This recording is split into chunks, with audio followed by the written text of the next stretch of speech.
बिस्मिल्लाहिर्रहमानिर्रहीम। अस्सलाम वालेकुम स्टूडेंट्स। आज मैं आप लोगों के लिए सोल्यूशन लेके आई हूँ SOC 401 का एंड इट्स 100% सोल्यूशन। आप लोगों के 20 आउट ऑफ 20 मार्क्स ही पक्के आएंगे। लिखवा लें मुझसे, ना आए तो बता दीजिएगा बेशक कमेंट सेक्शन में, ठीक है। एग्जैक्ट मैं आपको आंसर बताऊंगी, आपने जस्ट एग्जैक्ट वही आंसर आपने अपनी MS वर्ड फाइल में लिख देना है, ठीक है। सबसे पहले तो यहाँ पे क्वेश्चन दिया हुआ है, मैं यहाँ पे अपना टाइम जो है ना ही मैं अपना वेस्ट करूँगी ना ही आपका वेस्ट करूँगी। उन्होंने यहाँ पे जो है ना एक सिनेरियो दिया हुआ है, ठीक है। सिनेरियो देने के बाद ना उन्होंने ये कहा हुआ है कि ये वाली जो स्टेटमेंट्स हैं ना, इन स्टेटमेंट्स को देख देख के आप हमें बताएं कि ये कौन सी जो है ना वो फील्ड वर्क में वो कौन सी स्टेज है फील्ड वर्क की, ठीक है। यहाँ पे ना स्टेजेस बतानी है और वो स्टेजेस वो कहते हैं कि इस ये वाली हमें इन्होंने टेबल बताई हुई कि ये वाली 5 स्टेजेस हैं, ये ऑप्शंस हैं। इन पांचों में से है ना वो आपने उठा के और जो एग्जैक्ट मैच कर रही है ना वो आपने यहाँ पे पुट कर देने हैं, ठीक है। तो अभी हम चलते हैं इसकी तरफ। तो सबसे पहले तो आपने करना क्या है, अपने सबसे पहले MS वर्ड फाइल कर जो है ना वो अपने अपना MS वर्ड का ब्लैंक आपने ओपन करना है। वहां पे आपने जो है ना वो टेबल बना लेना है एक, ठीक है। टेबल आपने वहां पे बना के बिल्कुल जैसे ये वाला टेबल है ना बिल्कुल ऐसा ही टेबल बनाना है। सामने आपने खाली कॉलम आपने छोड़ देना है और वहां पे फिर जो है ना सही जो आपके आंसर होंगे वो अपने पुट कर देना है, ठीक है। फिर आपने क्वेश्चन नंबर 2 की हेडिंग देनी है। क्वेश्चन नंबर 2 की ये वाला जो है स्टेटमेंट ये वाली आप लोगों ने लिख लेनी है। फिर यही सेम ऐसा ही टेबल आपने MS वर्ड में बना लेना है अपना, ठीक है। यहाँ से ये जो है ना वो कॉपी पेस्ट नहीं हो रहा था, वरना यहीं से आप लोग कॉपी करके ना उधर पेस्ट कर देते। तो आप लोग बना लीजिएगा, वो मुश्किल नहीं होता। जिन लोगों को नहीं बनाना आता वो मैं उनको वीडियो में बता देती हूँ कि वो कैसे बनाना है उन्होंने, ठीक है। अच्छा, आप लोग अब यहाँ पे देखें कि आपने करना क्या है कि ये जो एक स्टेजेस है ना इसका मैंने सबका जो आंसर है ना वो मैंने यहाँ पे लिख लिया हुआ है। ये मैंने फाइल बना दी है, ठीक है। ये वाली जो फाइल है ना इसमें आपको जो है ना ये पता चल जाएगा।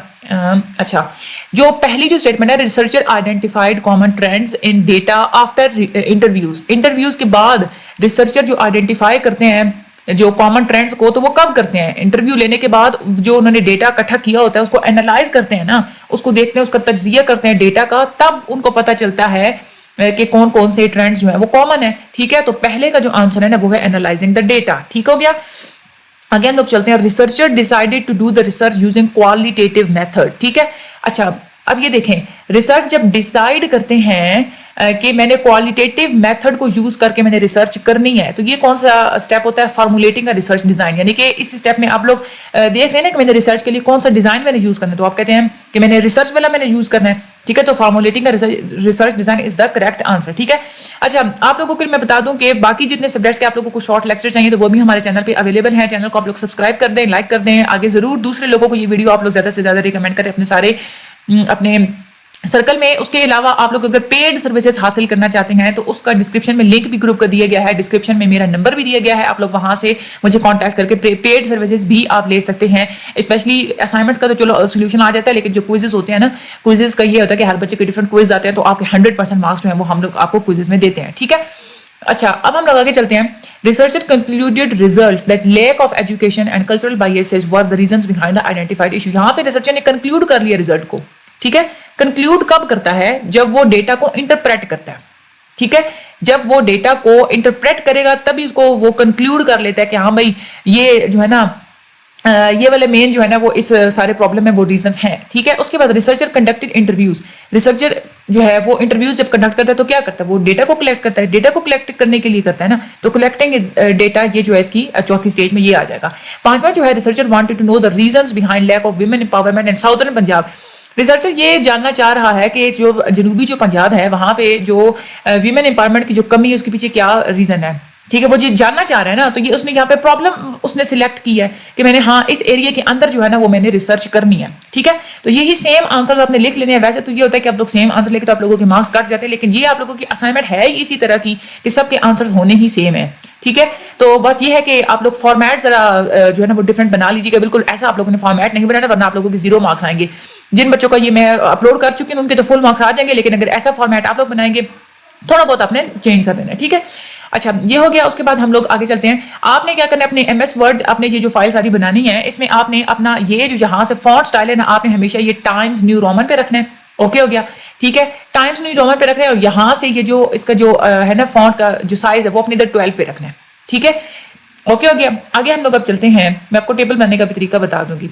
अच्छा, क्वेश्चन नंबर 2 था, वो ये कह रहे हैं कि आइडेंटिफाई करें डिपेंडेंट और इंडिपेंडेंट वेरिएबल्स को। देखिए, डिपेंडेंट वेरिएबल वो होता है जो दूसरे वेरिएबल की वजह से चेंज हो रहा होता है, और इंडिपेंडेंट वेरिएबल होता है जो खुद दूसरी किसी चीज को चेंज कर रहा होता है। ठीक है। अच्छा, food preferences of the people are highly influenced by their cultural norms. अब आप लोग यहाँ पे देखें, फूड प्रेफरेंसेस चेंज हो रही हैं कल्चरल नॉर्म्स की वजह से। तो कौन चेंज हो रहा है? Food preferences. इसका मतलब क्या है? फूड प्रेफरेंसेस डिपेंडेंट वेरिएबल है, और जो कल्चरल नॉर्म्स है ना वो चेंज कर रही है। इसका मतलब क्या है? कल्चरल नॉर्म्स जो है ना वो इंडिपेंडेंट वेरिएबल्स हैं।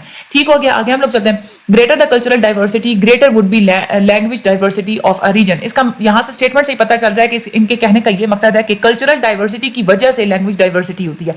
तो कल्चरल डाइवर्सिटी इंडिपेंडेंट वेरिएबल है, तो लैंग्वेज डाइवर्सिटी क्योंकि कल्चरल डाइवर्सिटी की वजह से होती है, तो लैंग्वेज डाइवर्सिटी डिपेंडेंट वेरिएबल में आ जाएगा। ओके हो गया। आगे चलते हैं हम। Behaviour of people is significantly influenced by their religious beliefs. यानी कि लोगों के जो बिहेवियर होते हैं ना वो उनके रिलीजियस बिलीव्स की वजह से अफेक्ट होते हैं।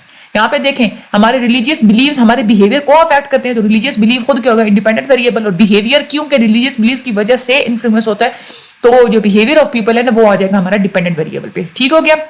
अच्छा, use of social media affects the degree of isolation in youth. यानी कि सोशल मीडिया जो है ना वो अफेक्ट करता है डिग्री ऑफ आइसोलेशन। तो अफेक्ट कौन कर रहा है? Social media. तो ये क्या है? Use of social media independent variable. और कौन अफेक्ट हो रहा है? Isolation of youth. Degree of isolation in youth क्या है? डिपेंडेंट वेरिएबल है। ठीक हो गया। आगे हम चलते हैं। Access to health care is directly associated with community wellbeing. यानी कि लोगों की जितनी ज्यादा हेल्थ केयर की तरफ एक्सेस होगी, आसानी से वो रसाई हासिल कर सकेंगी, उतनी ही ज्यादा उनकी जो कम्युनिटी है उसमें जो है ना वो वेलबींग आएगी। ठीक है। तो एक्सेस टू हेल्थ केयर जो है ये इंडिपेंडेंट वेरिएबल है, और इसकी वजह से कम्युनिटी में वेल बीइंग आएगी, तो कम्युनिटी वेल बीइंग क्या है? डिपेंडेंट वेरिएबल है। ओके हो गया। ये ऐसे आपने सारे जो है ना वो आंसर्स लिख लेने और आपने सिंपली सबमिट करवा देना है। इसमें कोई हार्ड एंड फास्ट रूल्स नहीं है, बस मेरे लिए दुआ कर दीजिएगा, चैनल को सब्सक्राइब कर दे और शेयर कर दें। अब हम लोग चलते हैं कि आपने टेबल कैसे बनाना है। ठीक है। आप लोग यहाँ पे ये जो MS वर्ड का ये जो सारा है ना, यहाँ पे ऊपर लिखा हुआ है इंसर्ट का ऑप्शन। यहाँ आप लोग इंसर्ट के ऑप्शन में जाएंगे, ये टेबल वाला ऑप्शन है। टेबल के ऑप्शन के ऊपर डिलीट जो है ना वो सॉरी आप उसको क्लिक करेंगे, यहाँ पे आप इंसर्ट टेबल के ऊपर आ जाएंगे। ओके हो गया। यहाँ पे इंसर्ट टेबल के तो देखें, ये जो सेकंड टेबल फॉर एग्जांपल, ये मैं आप लोगों को बता देती हूँ। हमारे जो ये वाले होते हैं ना, ये 4 बॉक्सेस जो ऐसे ऐसे, ये क्या होते हैं? कॉलम्स होते हैं। ठीक है। तो यहाँ पे हमने नंबर ऑफ कॉलम्स कितने रखने हैं? 1 2 3 और 4। ठीक है। ये नंबर ऑफ कॉलम्स को हम कर देते हैं इधर 4। ठीक हो गया। नंबर ऑफ रोज हमें कितनी चाहिए? 1 2 3 4 5 6। ठीक है। यहाँ पे हम लोग नंबर ऑफ रोज को कर लेते हैं 6। ये 6 हो गई। यहाँ पे आप लोग ओके करेंगे तो ये आपके पास टेबल यूं जो है ना वो बन गया। ठीक है। वो जो कर्सर है वो ऊपर था तो वो ऊपर ही टेबल बना। ठीक है। इसी तरीके से ये वाला अपने टेबल बनाना है, तो आपने जो कॉलम्स हैं वहां पे अपने 3 चूज कर लेना है, और जो रोज है वहां पे अपने 6 चूज कर लेना है। ओके पे आप लोग क्लिक करेंगे, आप लोगों के पास ये आ जाएगा। इसके अंदर आप लोगों ने ये जो स्टेटमेंट्स है ना, ये आप लोगों ने क्या करना है, यहाँ से आपने ये ऊपर वाली ये जो है इसको कॉपी करना है। ठीक है। कॉपी करने के बाद आपने इसको यहाँ पे पेस्ट कर देना है। ये जो पहले वाला कॉलम है इसमें आपने 1 2 3 4 5 नंबरिंग दे देनी है, और ये जो स्टेटमेंट्स है ना ये आपने कैसे कर देनी है? ये जो पहली स्टेटमेंट है यहाँ से आपने कॉपी की, ये सिलेक्ट करके Ctrl+C आपने प्रेस करना है। MS वर्ड में जाएं, यहाँ पे आप आके Ctrl+V प्रेस करेंगे, ये आपकी स्टेटमेंट आ गई है। ठीक हो गया। और ये यहाँ पे आप लोग ऐसे जब कर्सर लेके आएंगे ना, जब ये ऐसे, तो ये आप लोग छोटा बड़ा भी कर सकते हैं इन सारे बॉक्सेस को। ठीक है। तो इस तरीके से अपने टेबल बनाना है, अपना फॉर्मेट अपने खुद ड्रॉ करना है। तो बाकी अगर आप लोगों को असाइनमेंट्स बनाई चाहिए हो, ठीक है, या आपने LMS हैंडल अपना पूरे का पूरा करवाना हो तो आप लोग हमसे करवा सकते हैं। मार्क्स की आप लोगों की श्योरिटी होती है। ठीक है। मुझे अपनी दुआ में याद रखिएगा। Thank you so much, and मेरे चैनल को सब्सक्राइब जरूर कर दें, and stay tuned with us for more quizzes and GDP solutions and all your short lectures. Thank you so much and Allah Hafiz.